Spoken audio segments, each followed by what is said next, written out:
Officer Jake Morrison stepped out of his patrol car and looked across the beautiful city of New Haven. The sun was setting behind the tall glass buildings, painting the sky in shades of orange and pink. Everything looked perfect, just like it always did. The streets were clean, the air was fresh, and the people seemed happy as they walked home from work. Jake had been a police officer in New Haven for 3 years now. Before that, he had lived on Earth in a small town where his grandfather told him stories about the old days. Stories about how different people used to fight each other over the color of their skin. Jake's grandfather always said those were the good old days when people knew their place and stayed with their own kind. Of course, Jake never said these things out loud.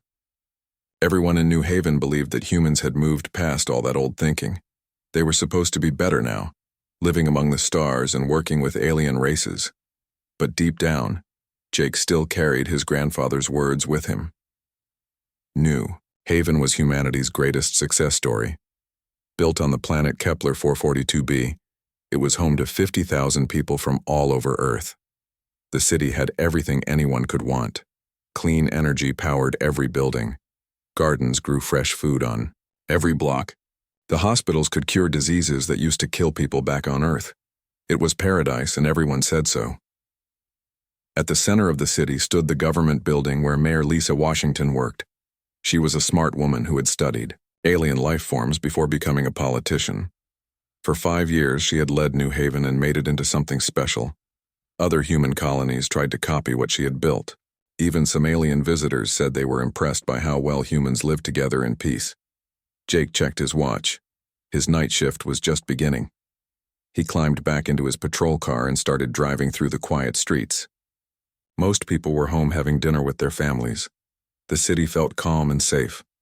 What Jake did not know was that high above the city, invisible ships floated in the darkness. Inside these ships, alien beings watched everything that happened in New Haven. They had big eyes that could see in the dark and technology that could record sounds from miles away. These were the Zephyrian observers, and they had come to judge whether humans deserved to join the galactic community as full members. The Zephyrians had been watching human colonies for months. They studied how humans treated each other, how they solved problems, and whether they had really left behind the violent ways of their past. Many alien races had applied to join the galactic community over the centuries. Most had failed the test. Some had even destroyed themselves before the Zephyrians could finish their evaluation. Captain Veltar was the leader of the Zephyrian observers. He had seen many species try to prove they were ready for galactic citizenship. Most thought they were better than they really were. Humans seemed different, though. Their leaders spoke beautiful words about peace and equality. Their cities looked clean and organized. But Veltar had learned to look deeper than surface appearances. In her office in the government building, Mayor Washington was finishing a long day of meetings. She had spent hours talking with city council members about new schools and better transportation. Tomorrow, she would meet with Admiral Chris Kane, the military leader who protected all the human colonies in this part of space. Lisa Washington had worked hard to make New Haven a place where everyone could succeed. She remembered growing up, on Earth, where people still judged others by the color of their skin or where their families came from. She had promised herself that New Haven would be different. Here, what mattered was how hard you worked and how you treated your neighbors. The mayor looked out her window at the city lights twinkling in the darkness. She felt proud of what they had built together. New Haven was proof that humans could be better than their ancestors. They had learned from the mistakes of the past and created something beautiful. But Lisa Washington did not know about the invisible ships watching from above. She did not know that humanity's future depended on passing a test they did not even know they were taking. She did not know that somewhere in the city, Officer Jake Morrison was driving through the streets with old prejudices hidden in his heart. At the military base on the edge of the city, Admiral Kane was reading reports from other human colonies. The news was mostly good. Crime was low, trade was growing, and people seemed happy with their new lives among the stars. The Admiral felt confident that humanity was ready to take its place as a full member of the galactic community. Kane had fought in the last wars on Earth before humans reached the stars. He had seen what happened when people let hate control their actions. That was why he worked so hard to make sure the colonies were different. Here, humans were supposed to judge each other by their character, not by their appearance. The Admiral did not know that alien observers were already here, watching and recording everything. He did not know that they had technology that could detect lies and measure the true feelings in a person's heart. He believed that New Haven was as perfect as it appeared to be. Dr. Nina Brooks worked late in her laboratory, studying reports about alien cultures. As the colony's chief cultural advisor, she helped humans understand how to interact with different alien species. She had spent years learning about the Zephyrians and other races that might visit New Haven someday.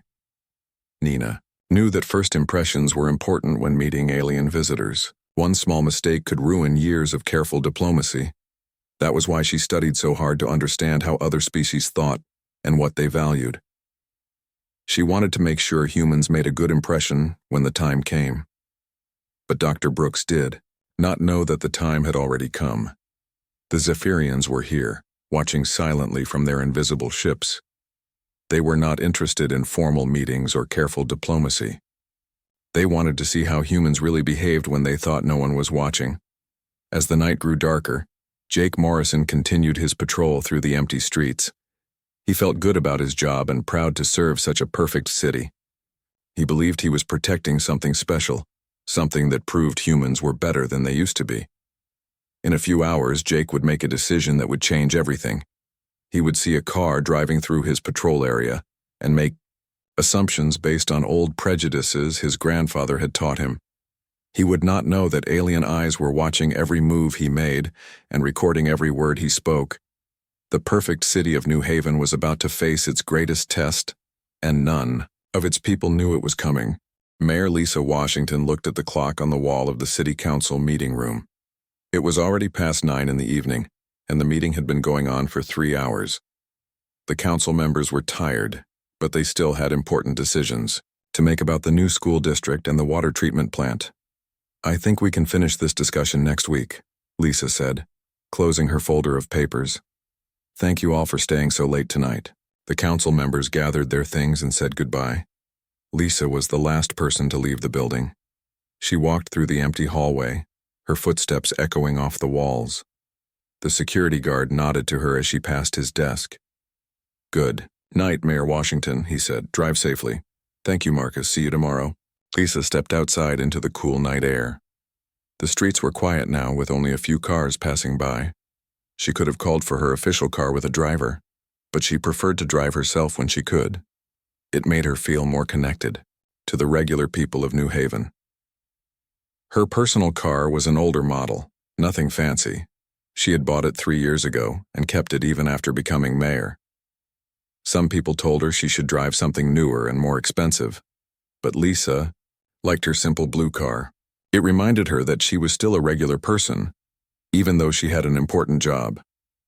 Lisa started the engine and began driving home through the quiet streets of New Haven. She lived in a modest house in the middle part of the city, not in the fancy area where some of the wealthy business owners lived. She wanted to live among the people she served. As she drove, Lisa thought about the meeting tonight. The council had made good progress on several important projects. New Haven was growing, and they needed to make sure everyone had good schools and clean water. It was the kind of work that made her proud to be mayor. She turned onto Maple Street, which would take her home. The street lights cast long shadows between the trees. Most of the houses had their lights turned off, and the neighborhood felt peaceful. Officer Jake Morrison was driving his patrol car through the wealthy part of town when he saw Lisa's car. He was on Oak Avenue, just 2 blocks from where the richest people in New Haven lived. Jake noticed the older blue car immediately. It looked out of place in this neighborhood. Jake's mind began working the way his grandfather had taught him. An old car in a rich neighborhood at night meant trouble. Someone who did not belong here was probably up to no good. Maybe they were looking for houses to break into, or checking to see what they could steal. Jake looked closer at the car as it passed under a street light. He could see that the driver was a black woman. His grandfather's voice spoke in his head, telling him the old stories about how certain people could not be trusted, how they always caused problems when they went where they did not belong. These thoughts had been in Jake's head for years, hidden beneath his police training and the official rules about treating everyone fairly. New Haven was supposed to be different from the old days on Earth, but Jake still carried those old ideas with him. He turned his patrol car around and began following Lisa's car. She was driving normally, not too fast or too slow. She stopped at every stop sign and used her turn signals properly. But Jake had already decided she was suspicious. High above in their invisible ship, the Zephyrian observers detected the change in Jake's brain activity. Their advanced sensors could measure stress hormones and electrical patterns in human brains. Captain Veltar watched the readings with growing concern. "The law enforcement officer's hostile patterns are increasing," said one of the observers. "His body chemistry matches the aggressive behaviors we studied in human historical records." Captain Veltar nodded grimly. They had seen this pattern before in other species. Old tribal hatreds that supposedly no longer existed would surface. When individuals thought no one was watching, Jake activated his emergency lights and pulled Lisa over on Elm Street just 3 blocks from her house. Lisa was confused when she saw the flashing lights behind her. She had been driving carefully and following all the traffic rules. She could not think of any reason why a police officer would want to stop her. Lisa pulled her car to the side of the road and turned off the engine. She rolled down her window and waited. Her heart was beating a little faster, but she told herself there must be some simple explanation. Jake got out of his patrol car and walked toward Lisa's window. He put his hand on his gun, even though Lisa was clearly not dangerous. His grandfather's voice was still whispering in his head about not trusting certain people, especially at night. "Good evening, officer," Lisa said politely. "Is there a problem?" Jake looked at her with suspicion. "License and registration," he said in a harsh voice. "Do you know why I stopped you?" Lisa was surprised by his unfriendly tone, but she reached for her purse to get her driver's license. "No, I don't know why you stopped me. I was driving carefully and following the speed limit." "You were speeding," Jake said, even though his own dashboard camera showed that Lisa had been driving exactly at the speed limit. "What are you doing in this neighborhood?" Lisa handed him her license and registration. "I was driving home from a city council meeting. I live just a few blocks from here." Jake looked at her license but did not really read it carefully. He was too focused on his suspicions about why she was in this part of town. In his mind, she did not belong here, and she must be lying about living nearby. "Step out of the car," Jake ordered. Lisa felt a chill run down her spine. This was not a normal traffic stop. Something was very wrong. "Officer, I haven't done anything wrong. Why do you want me to get out of my car?" "Just do what I tell you," Jake said, his voice getting louder. "Don't give me any attitude." The word attitude hit Lisa like a slap. She had heard that word used against people who looked like her many times when she was growing up on Earth. It was a way of making normal questions sound like disrespect. High above, the Zephyrian observers recorded everything. Their sensors detected Jake's rising aggression and Lisa's fear and confusion. Captain Veltar compared the patterns to historical data about human racial conflicts.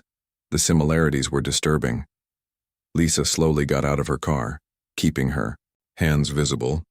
She was scared now, but she tried to stay calm. "Officer, I'm the mayor of New Haven. My name is Lisa Washington. You can check your computer to verify who I am." Jake laughed, but it was not a friendly laugh. "Sure you are. And I'm the president of Earth. Get your hands on the car." Lisa could not believe what was happening. In her own city, wearing her professional clothes and carrying proper identification, she was being treated like a criminal. The perfect society she thought they had built in New Haven suddenly felt like a lie. "Officer, please check my identification," she said again. "Call your dispatcher. They can confirm that I'm the mayor." But Jake was not listening. His grandfather's old prejudices had taken control of his thinking. He saw only what he expected to see, not the truth that was right in front of him. Jake Morrison grabbed Lisa's arm and pushed her against her car. "Put your hands on the roof and spread your legs," he commanded. His voice was getting louder and more aggressive with each passing minute. Lisa felt humiliated and frightened, but she did what he said. She had never been treated this way in her entire life. The metal of the car was cold against her palms as she placed her hands on the roof. "Officer, Please listen to me. I am Lisa Washington, the mayor of this city. Check your computer system." "Stop lying to me," Jake shouted. "You think you can fool me with some fake story? I know your type. You come into nice neighborhoods looking for trouble." Lisa's heart was pounding. She had spent years building New Haven into a place where everyone was treated with respect. She had believed that the old prejudices from Earth were gone forever. But here she was, being treated exactly like her grandmother had been treated in the bad old days. Jake began searching through Lisa's purse roughly, throwing her things onto the ground. Her phone, her keys, and her wallet scattered across the sidewalk. He was looking for drugs or weapons or anything that would prove she was a criminal. "What's this?" Jake said, holding up Lisa's mayor identification card. But instead of reading it carefully, he barely glanced at it. "Fake ID. You probably bought this from some criminal." Lisa wanted to cry, but she forced herself to stay strong. "That identification is real. Call your supervisor, call anyone at the police station, they all know who I am." Jake threw the ID card on the ground with the rest of her belongings. "You must think I'm stupid. The mayor doesn't drive around in a beat-up old car at night. The mayor lives in a mansion and has bodyguards." High above in their invisible ship, Captain Veltar watched the scene with growing alarm. The Zephyrian sensors were recording everything, including the chemical changes in both humans' bodies. Jake's aggression levels were spiking to dangerous levels, while Lisa's stress hormones showed she was terrified, but trying to control herself. "This matches the historical patterns exactly," said one of the Zephyrian observers. "The law enforcement officer is displaying the same tribal hostility that led to violence in human history." Captain Veltar nodded grimly. "Continue recording. We must document everything for the evaluation committee." Back on the street, Jake was getting ready to put handcuffs on Lisa when another police car arrived. Officer Sam Torres had been driving nearby when he heard Jake's radio calls about stopping a suspicious person. Sam was a good officer who took his job seriously and treated everyone fairly. Sam got out of his car and walked toward Jake and Lisa. At first, he could only see Jake standing over a woman who was pressed against a car. But as he got closer, Sam recognized the woman immediately. "Jake, what are you doing?" Sam asked, his voice filled with shock. "I caught this woman driving around the rich neighborhood," Jake said proudly. "She's probably looking for houses to rob. And she tried to tell me she's the mayor. Can you believe that?" Sam looked at Lisa more carefully. He had seen her picture in the newspaper many times and had attended several police meetings where she spoke. There was no doubt in his mind who she was. "Jake, that is the mayor," Sam said quietly. "That's Lisa Washington." Jake laughed and shook his head. "Come on, Sam. Look at her car. Look at how she's dressed. The mayor wouldn't be driving around alone at night in a piece of junk like that." Sam walked closer and looked at Lisa's face. "Ma'am, are you Mayor Washington?" Lisa nodded, tears forming in her eyes. "Yes, I am. I was driving home from a city council meeting." Sam felt sick to his stomach. He could see the fear and humiliation in the mayor's eyes. He could see her belongings scattered on the ground where Jake had thrown them. This was a disaster that could destroy their careers and hurt the reputation of the entire police force. "Jake, let her go right now," Sam said firmly. "Help her pick up her things and apologize." But Jake was too proud and too stubborn to admit he had made a mistake. His grandfather had always taught him never to back down, especially not to people he didn't respect. "I don't care who she claims to be. She was acting suspicious and I had every right to stop her." "She wasn't acting suspicious," Sam said, getting angry now. "She was driving home, and even if she was the most suspicious person in the world, you don't treat anyone like this." Lisa slowly turned around to face both officers. Her professional clothes were wrinkled and her hair was messed up from being pushed around. But she held her head high and spoke with dignity.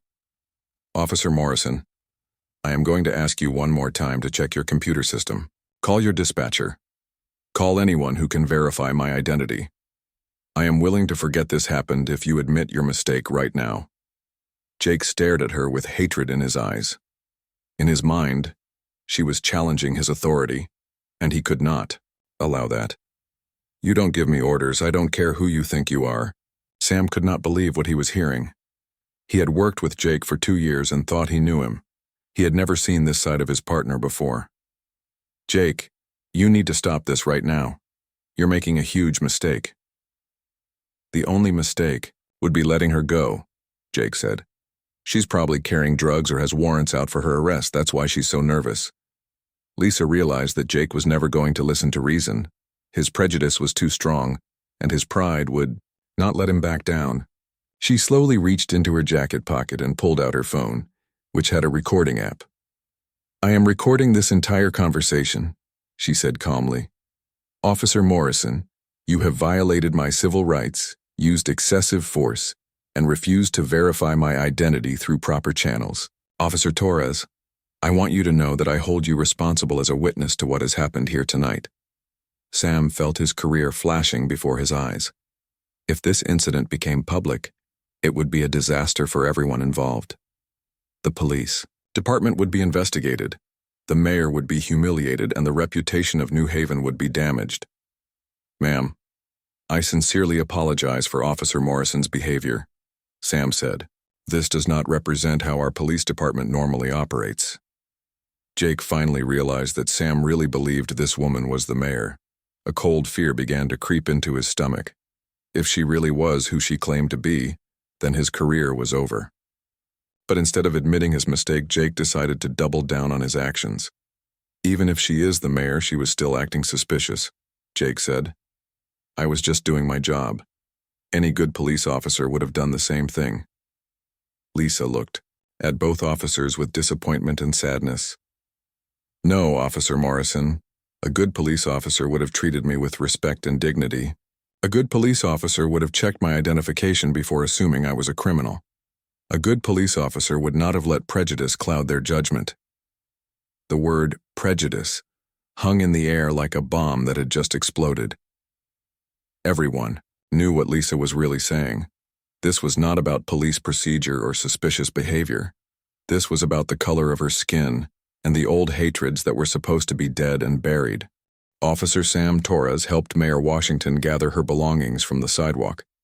Her hands were shaking as she picked up her phone and wallet. Jake Morrison stood nearby, still refusing to apologize or admit he had done anything wrong. Ma'am, I'm going to drive you home, Sam said quietly. We can deal with your car tomorrow. Lisa shook her head. No, I can drive myself, but I want both of your names and badge numbers written down officially. Sam wrote down the information on a piece of paper and handed it to her. Jake watched but said nothing. He was starting to realize how much trouble he might be in, but his pride still would not let him say he was sorry. Lisa got back into her car and drove away slowly. Her hands were still trembling as she gripped the steering wheel. In 30 minutes, her whole view of New Haven had changed. She had thought they were building a perfect society, but tonight showed her that the old hatreds were still alive. As soon as Lisa was gone, Sam turned to Jake with anger in his eyes. What were you thinking? Do you realize what you just did? Jake shrugged his shoulders. I stopped someone who looked suspicious, that's my job. Your job is to protect everyone in this city fairly, Sam said. Not to harass people because of what they look like. Jake's face turned red with anger. Don't lecture me about fairness. I've been a good cop for 3 years. One mistake doesn't make me a bad person. This wasn't a mistake, Sam said. This was prejudice, pure and simple. And now it's going to destroy both our careers. 20 minutes later, Sam was sitting in the police station writing his report about what had happened. His hands were sweating as he tried to find the right words to describe Jake's behavior. He knew that this report would probably end Jake's career and might hurt his own as well. Police Chief Maria Rodriguez arrived at the station within an hour. She had received a phone call from Mayor Washington, and she looked furious. Chief Rodriguez had worked hard to build trust between the police and the community. One bad officer could destroy years of progress. Torres, come to my office right now, Chief Rodriguez said, and bring Morrison with you. In the chief's office, Sam told the whole story while Jake sat silently. Chief Rodriguez listened without saying a word, but her face grew darker with each detail. Morrison, Is Officer Torres telling the truth? She asked when Sam was finished. Jake looked up with defiance in his eyes. I stopped someone who was acting suspicious. I didn't know she was the mayor. But you refused to check her identification, Chief Rodriguez said. You refused to call dispatch to verify her identity. You treated her like a criminal even after your partner told you who she was. Jake did not answer. He knew that anything he said would only make things worse for him. At the same time, across the city in her laboratory, Dr. Nina Brooks was working late when her computer started beeping with urgent alerts. Her sensors were detecting massive, alien scanning activity all around New Haven. The readings were unlike anything she had ever seen before. Dr. Brooks called Admiral Kane immediately. Sir, we have a problem. There are alien ships scanning our city right now. The activity started about 2 hours ago and it's getting stronger. Admiral Kane was getting dressed quickly as he talked on the phone. What kind of aliens? Are they hostile? I don't know yet, Dr. Brooks said. But the scanning patterns suggest they're very advanced. They're using technology we've never seen before. Kane arrived at the military base within 30 minutes. Dr. Brooks showed him the readings on her computer screens. The data was frightening. The aliens were not just watching New Haven, they were studying it in detail. They're scanning our communications, our databases, even our biological signatures, Dr. Brooks explained. It's like they're conducting some kind of evaluation. Kane felt a cold fear in his stomach. He had heard rumors about alien races that judged other species before allowing them to join the galactic community. If these were those aliens, then humanity was being tested right now. How long have they been here? Kane asked. Based on these readings, probably several days, Dr. Brooks said. But they only started intensive scanning tonight, about 2 hours ago. Kane realized that something must have happened to trigger the increased alien interest. He needed to find out what it was. High above the city, Captain Veltar was reviewing the recordings of Jake Morrison's treatment of Mayor Washington. The Zephyrian Evaluation Committee was studying every detail of the encounter. The patterns are unmistakable, said one of the committee members. This human law enforcement officer displayed the same tribal hostility that destroyed the Caxan civilization 300 years ago. Captain Veltar nodded sadly. The Caxans had seemed like a promising species, but their hidden prejudices had eventually led to civil wars that killed billions. What concerns me most is that their leaders claim to have eliminated these behaviors. Should we end the evaluation now? Asked another committee member. No, Captain Veltar said. We must see how their society responds to this incident. That will tell us who they really are. The Zephyrians began scanning deeper into New Haven's databases. They looked at police records, court documents, and news reports. What they found was disturbing. Jake Morrison was not the only human who still carried old prejudices. There had been other incidents that city leaders had tried to cover up or ignore. At her home, Mayor Washington sat in her kitchen, still wearing the clothes from her humiliating encounter with Officer Morrison. She had not called her husband or her children to tell them what happened. She needed time to think about what this meant for New Haven and for her leadership. Lisa knew that this incident could not be kept secret. Too many people had seen what happened, and Officer Torres would have to write an official report. By tomorrow morning, everyone in the city would know that their mayor had been treated like a criminal by one of their own police officers. More importantly, Lisa realized that this incident revealed a deeper problem. If Jake Morrison felt comfortable treating her this way, then other officers might have the same hidden prejudices. If this could happen to the mayor, what was happening to regular citizens who did not have her power and influence? Lisa made a decision that would change everything. She would not try to cover up what happened or handle it quietly. She would use this incident to force New Haven to confront the prejudices that still existed in their supposedly perfect society. She picked up her phone and called Chief Rodriguez. Maria, I want Officer Morrison suspended immediately, and I want a full investigation of your entire department. Yes, ma'am, Chief Rodriguez said. I've already started the process. Good, Lisa said. Because tomorrow morning, I'm going to hold a press conference and tell the whole city what happened tonight. As Lisa hung up the phone, she did not know that alien observers were recording her every word. She did not know that humanity's future in the galaxy depended on how New Haven responded to this crisis. The test had begun, and the whole human race was about to be judged by what happened next. The next morning, Mayor Lisa Washington stood in front of the mirror in her bedroom, getting ready for the most important day of her life. Her husband Robert had held her while she cried the night before, and now he helped her choose what to wear for the press conference. "Are you sure you want to do this publicly?" Robert asked. "You could handle it quietly and avoid embarrassing the city." Lisa shook her head. "If I stay quiet, nothing will change. People need to know that this problem still exists, even here in New Haven." At the same time, Admiral Kane was racing to Dr. Brooks's laboratory. She had called him at 6 in the morning, with urgent news about the alien scanning activity. "The readings are off the charts," Dr. Brooks said, showing Kane the computer screens. "They're not just watching us anymore. They're downloading everything. Police records, court documents, even private communications." Kane stared at the data in horror. "This is an invasion. We should call for military backup." "No," Dr. Brooks said quickly. "I've been studying these patterns all night. This isn't an attack. This is an evaluation. Someone is judging whether we're worthy of something." Kane felt his blood turn cold. "The Galactic Citizenship Application. They're here to test us." Dr. Brooks nodded. "And based on the timing, I think last night's incident with the mayor triggered their intensive investigation." Across the city, Jake Morrison sat in the police station's holding cell. Chief Rodriguez had suspended him without pay and ordered him to surrender his gun and badge. Jake still believed he had done nothing wrong, but he was starting to understand that his career was over.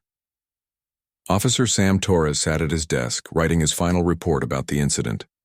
Other officers whispered as they walked past him. Some believed Jake had made an honest mistake. Others thought Jake had revealed prejudices that many officers secretly shared. At 10 o'clock in the morning, Mayor Washington held her press conference in the City Hall auditorium. News reporters from all the human colonies had gathered to hear what she had to say. The room was packed with citizens, city council members, and police officers. Lisa stepped up to the microphone and looked out at the crowd. She could see fear and confusion in many faces. No one understood why their mayor was calling an emergency press conference. "Last night I was driving home from a city council meeting when I was stopped by Officer Jake Morrison," Lisa began. "He treated me like a criminal, searched my belongings, and refused to believe I was the mayor of this city. But this is not a story about one bad police officer. This is a story about prejudices that we thought were gone forever." The audience gasped and whispered among themselves. Many people could not believe what they were hearing. Lisa continued speaking, her voice growing stronger with each word. "For 5 years we have told ourselves that New Haven is different from the old Earth. We have said that we judge people by their character, not by their appearance. Last night proved that we were lying to ourselves." High above the city, Captain Veltar and the Zephyrian Evaluation Committee watched the press conference with great interest. Their advanced technology allowed them to monitor the emotional responses of everyone in the room. "The leader is showing remarkable courage," observed one committee member. "She could have hidden this incident, but instead she is exposing it publicly." Captain Veltar nodded. "Yes, but watch the others. See how many humans are uncomfortable with her honesty." In the auditorium, some people were angry with Mayor Washington for embarrassing their city. Others were shocked to learn that prejudice still existed in New Haven. A few citizens stood up and walked out of the room. Lisa saw their reactions but continued with her speech. "I know many of you are upset with me for talking about this publicly. You think I should have handled it quietly to protect our reputation. But hiding from the truth is what allowed this problem to continue." She paused and looked directly at the camera that was broadcasting her words to all the human colonies. "Today, I am announcing new programs to address bias and discrimination in our police force and throughout our city. We will have training, sessions, community discussions, and new ways for citizens to report unfair treatment." In the back of the room, Dr. Brooks and Admiral Kane watched the speech with growing concern. They knew that alien observers were monitoring everything, but they could not warn the mayor without causing panic. After the press conference, Kane and Brooks rushed to the government building to meet with Mayor Washington privately. They found her in her office looking exhausted but determined. "Mayor Washington, we need to talk," Kane said urgently. "There are alien observers watching our city." Lisa looked confused. "What do you mean?" Dr. Brooks explained about the scanning activity and their theory that New Haven was being evaluated for galactic citizenship. "The intensive scanning started right after your encounter with Officer Morrison last night." Lisa felt the blood drain from her face. "You mean aliens saw what happened to me?" "Not just saw it," Dr. Brooks said. "They recorded it and are probably using it to judge all of humanity." Kane paced around the office nervously. "We need to contact them immediately. Explain that Morrison doesn't represent who we really are." But before anyone could respond, the lights in the office began to flicker. The air shimmered, and suddenly 3 tall, thin beings appeared in the room. They had large, dark eyes and pale blue skin. Their technology had made them invisible until they chose to reveal themselves. Mayor Washington, Admiral Kane, and Dr. Brooks stood frozen in shock. None of them had ever seen a living alien before. The tallest being stepped forward and spoke in perfect English. "I am Captain Veltar of the Zephyrian Trade Consortium. We have been evaluating your species for potential membership in the galactic community." Kane found his voice first. "Captain, I can explain about last night. Officer Morrison's actions do not represent our values or our people." Captain Veltar looked at Kane with his large, dark eyes. "Admiral Kane, we have been observing your colonies for months. Last night was not an isolated incident. We have recorded 17 similar events across your settlements." Lisa felt sick to her stomach. 17 incidents? Your species claims to have evolved past tribal prejudices. Captain Veltar continued. But our observations show that these behaviors still exist, hidden beneath your surface politeness. Dr. Brooks stepped forward. "Captain, we know we're not perfect, but we're trying to improve. That's why Mayor Washington held the press conference today instead of covering up what happened." Captain Veltar nodded slowly. "Yes, we observed her." Response with interest. It showed courage and honesty that we rarely see in species under evaluation. Kane felt a small spark of hope. "Does that mean we can still qualify for galactic citizenship?" "The evaluation committee will make their decision tomorrow," Captain Veltar said. "But you should know that most species fail this test. The few who pass usually do so not because they are perfect, but because they prove they can acknowledge their flaws and work to overcome them." The alien captain looked directly at Mayor Washington. "Your response to last night's incident will be crucial to our final judgment. Show us who you really are, not who you claim to be." With those words, Captain Veltar and his companions faded from sight, leaving the 3 humans alone with the weight of their species' future on their shoulders. The next morning, Mayor Lisa Washington woke up feeling like the weight of the entire human race was on her shoulders. Today, the Zephyrian Evaluation Committee would announce their decision about humanity's future in the galaxy. She looked out her bedroom window at the city she loved and wondered if her actions had doomed or saved her people. Admiral Kane had called an emergency meeting with all the colony leaders across human space. Through video screens, mayors and governors from dozens of worlds gathered to hear the news about the alien evaluation. Many of them were angry that New Haven's problems might affect their own colonies. "This is exactly why we keep telling you, people to handle these issues quietly," said Governor Pete Williams from the Aurora colony. "Now one bad cop is going to ruin everything for all of us." Lisa spoke firmly to the screen. "Governor Williams, the problem isn't that we talked about it. The problem is that we've been ignoring it for years. The aliens found 17 similar incidents across our colonies. This isn't about one bad cop." Dr. Brooks had worked all night analyzing the alien technology and communications.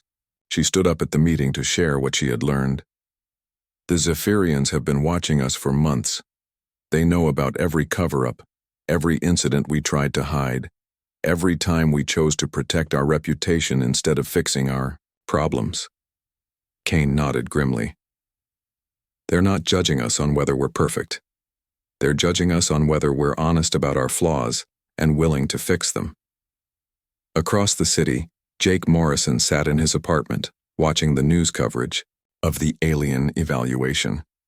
He had been fired from the police force and would probably face criminal charges. But for the first time since the traffic stop, Jake was starting to understand what he had really done.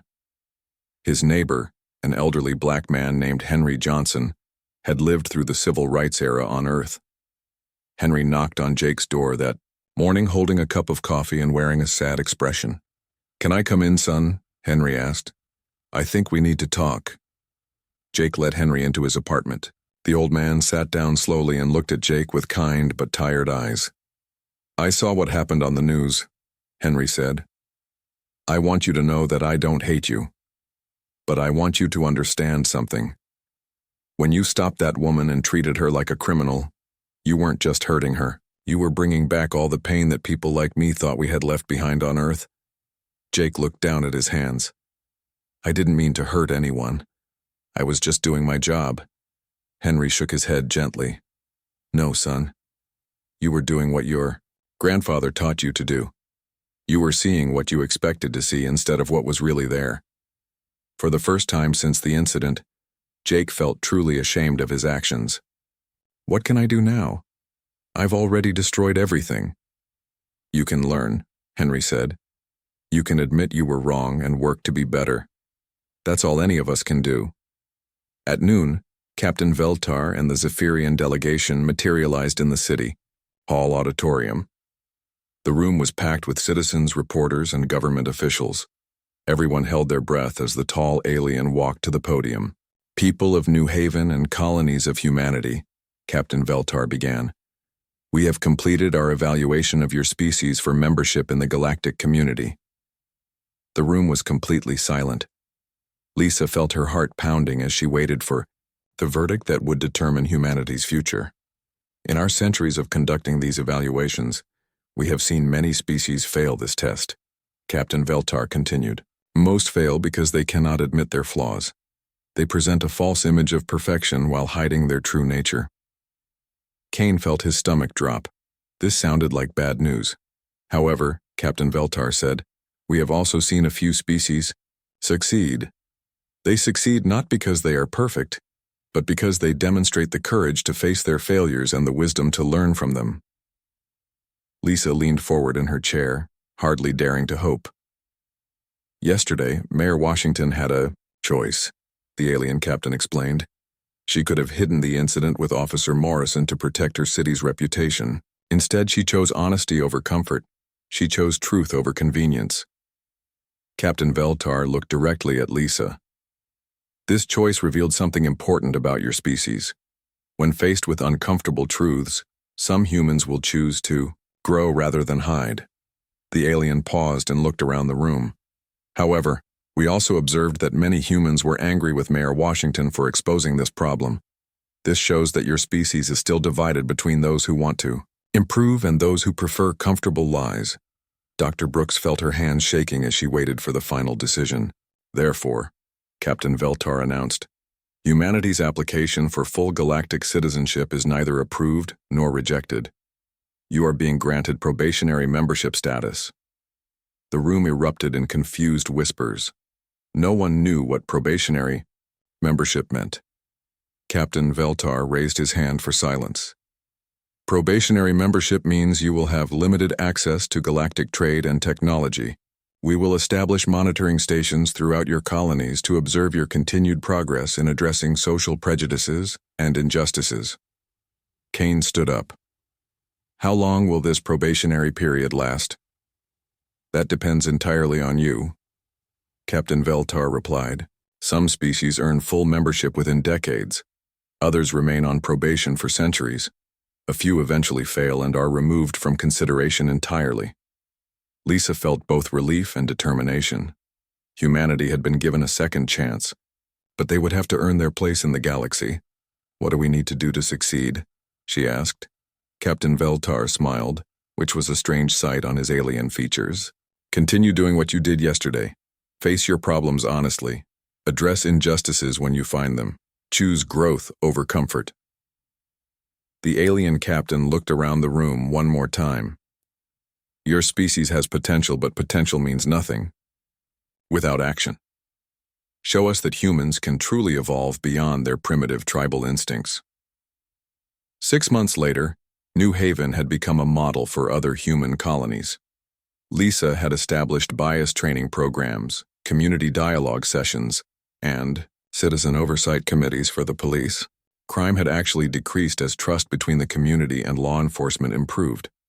Jake Morrison had enrolled in a rehabilitation program where he studied the history of prejudice and its effects on society. He volunteered at community centers and slowly began to understand the harm his grandfather's teachings had caused. It would take years, but Jake was beginning to change.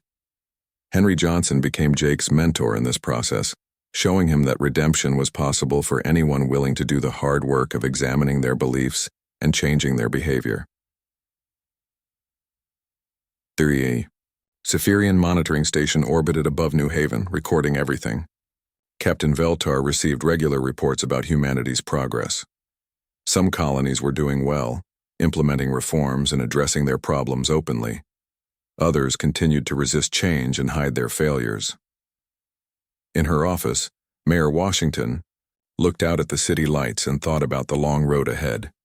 Humanity had been given a chance to prove themselves worthy of the stars, but it would require constant effort and vigilance. There would be setbacks and failures along the way, but for the first time since that terrible night when she was pulled over by Jake Morrison, Lisa felt hopeful about the future. Humans could change and grow. They could become better than they were. They just had to choose to do the work, even when it was uncomfortable and difficult. The test wasn't over. In many ways, it was just beginning. But humanity had shown they were capable of facing hard truths about themselves, and that was the first step toward earning their place among the stars.